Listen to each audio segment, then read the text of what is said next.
This is the Berman Project. Hey, it's JD here, back for another week of introspection and reflection on grief, depression, and the pathway to mental wellness, all the while nourishing my soul with the music and poetry of the late indie rock singer-songwriter David Berman. How you doing, motherfuckers?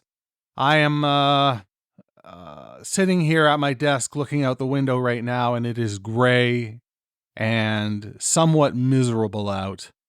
We are in the full effects of winter. There was a winter storm yesterday, which has put some snow on the ground finally.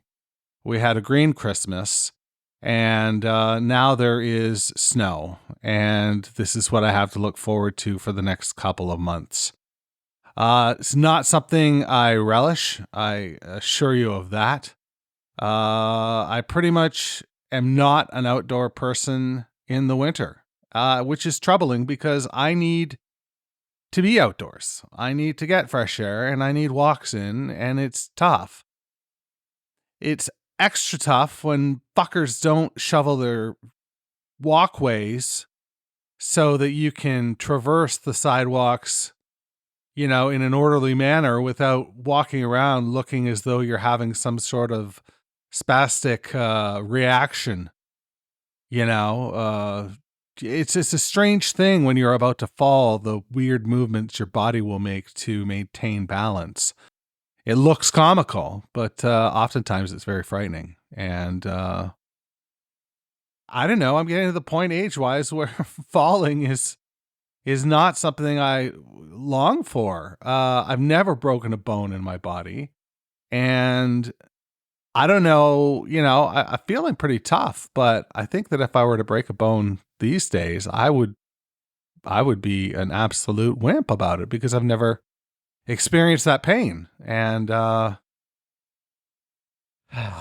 went off on a rant, haven't I? I've went off on a tangent, all because people don't shovel their sidewalks.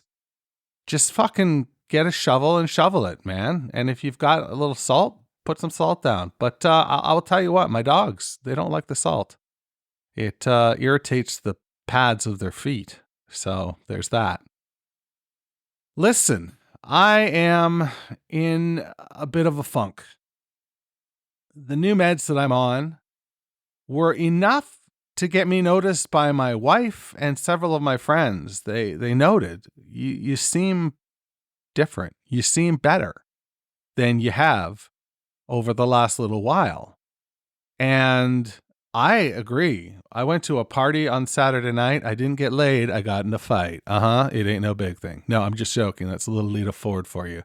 But I did go to a party on Saturday night, and it was a friend's party from high school days and university days as well. Like we maintained, and we've maintained a friendship despite my efforts to fuck things up. I didn't go to his wedding, for example, and that was a bit of a dent in our friendship. I'll be frank. But I sent him a long letter one day, inviting him to my wedding when I got married, and sort of explained my position at the time, which was that I was extremely poor. There was a year that the government, when I filed my income taxes, the government followed up and they said, you need to provide a letter, a written signed letter to confirm your earnings because your earnings are so low. It was like $7,800. And that's when I was 29. I took the year, I quit my job and went to performance school, comedy school. And then I spent the summer in LA, cashed out all my life savings, and spent that on summer in Hollywood. And it all worked out rather well until I got home and didn't have a job. So, it was my letter basically said that it was the goodwill of my friends that got me through, and that's really, truly the case. I was very fortunate. But I digress, as I always do on this podcast. I guess I should just call this podcast the digression project, because that's essentially what it is. But anyway, the party was full of people that I didn't know. And I feel like I went in, even my wife made the comment the next day. She said, I'm shocked that you went, because you typically bail on things like that at the last minute. Being social with people that I don't know very well, I'm extremely in my head. And I wasn't. I was gregarious. I was, joking. We had a good time. We watched some sports, drank some beers, and it was a lot of fun. I had a good time. So put yourself out there. Risk is necessary. I got a new tattoo recently, and it's that's what it is. It says risk is necessary, and it's a picture of a cow jumping over the moon. And, it's to signify, I suppose, that anything is possible, as Kevin Garnett once said. So there's that. I will tell you that the last 3 days, though, I've been in a funk. And I don't know whether I've caught up with this medicine already. I just can't imagine that's the case. Or I'm just in a bit of a funk, weather-wise, seasonal affective disorder, that sort of thing. And the drug just can't keep up with that. I truly don't know. But it's a marked difference between where I was and where I am. I'm not having suicidal ideation. I'm just low. On a scale of 1 to 10, 1 being very low, 10 being extremely high. I've been a 4 this week. I track that, and I've been a 4. And that's no good, because 4s lead to 3s, and, then it's just all hell breaks loose. So I need to be in the 6 range. I don't want to settle for 5s. I've been settling for 5s for a long time, but I want to be in the 6 or 7 range. I really, truly do. And then I can start to put my life back together. There's pieces all over the place. It's like a 1,000-piece puzzle of a puddle. It's just impossible to imagine what the end result looks like. And yet I have to put this shit together, because without being together, I'm gonna fall apart, like, completely. And that's just no good for anybody involved. So there's that.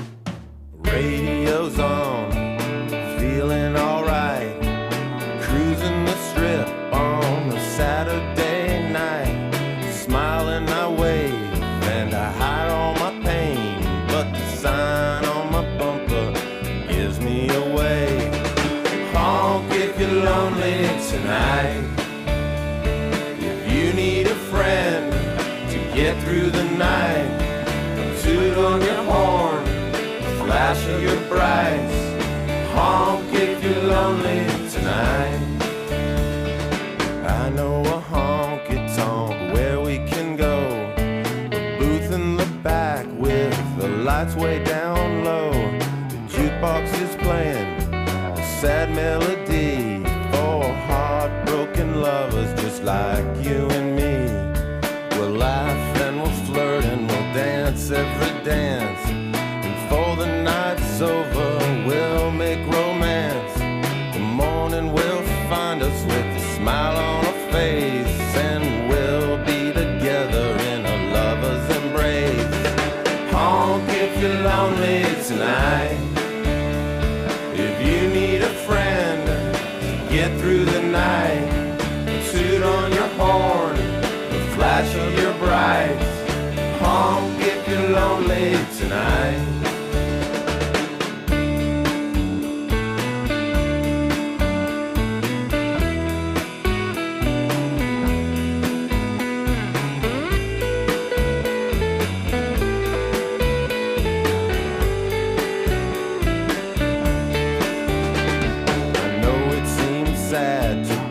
So damn blue, but there's always a chance that you'll meet someone new.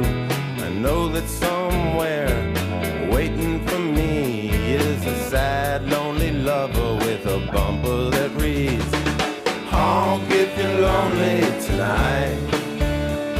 If you need a friend to get through the night,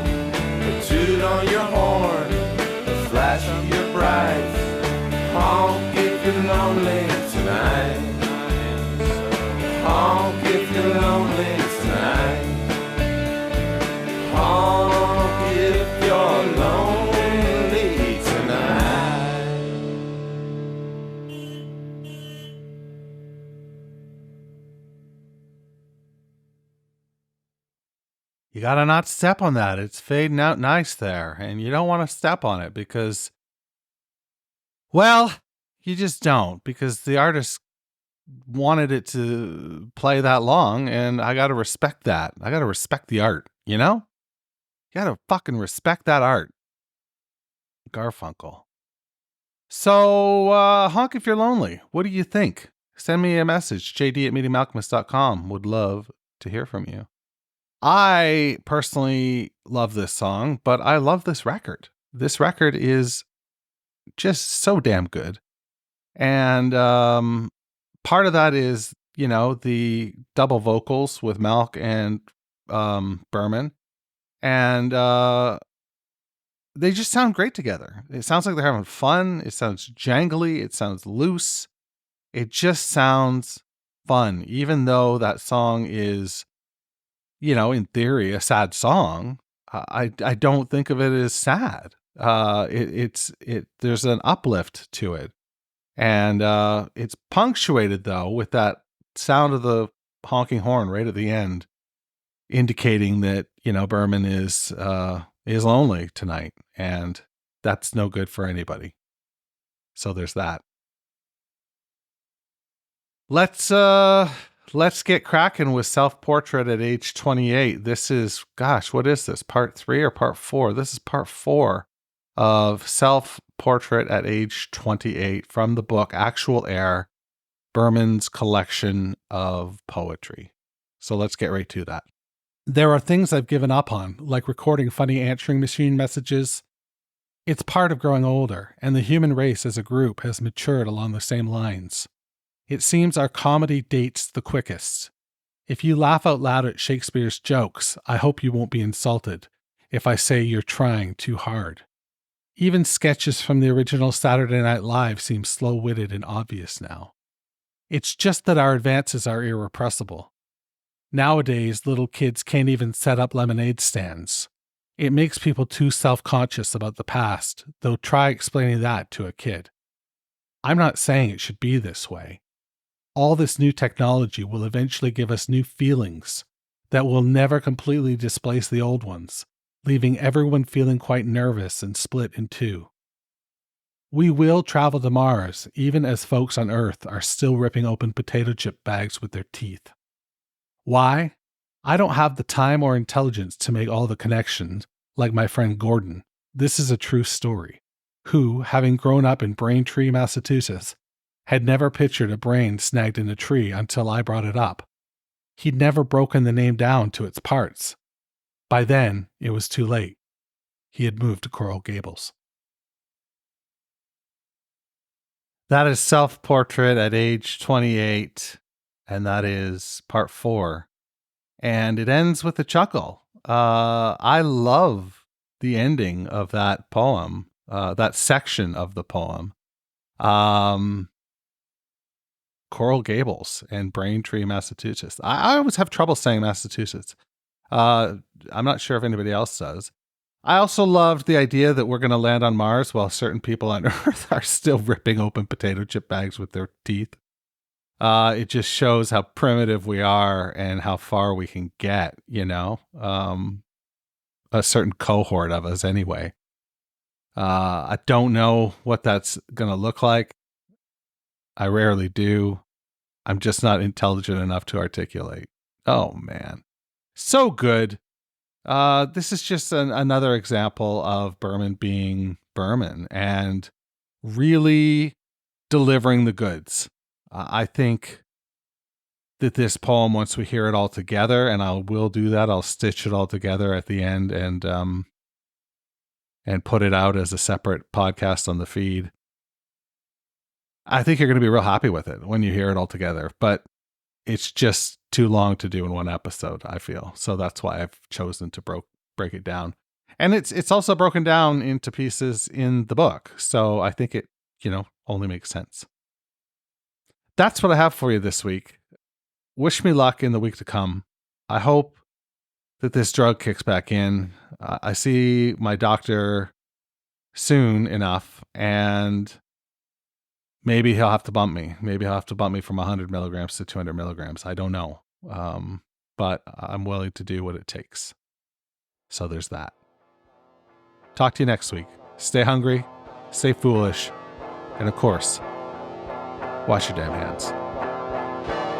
The Berman Project is a production of Douvra Podcasts and Such. You can find out more about the show at www.thebermanproject.xyz. That's right, I'm fucking Canadian. I'm also social. Find me on Twitter, Instagram, and all the rest at Berman Project.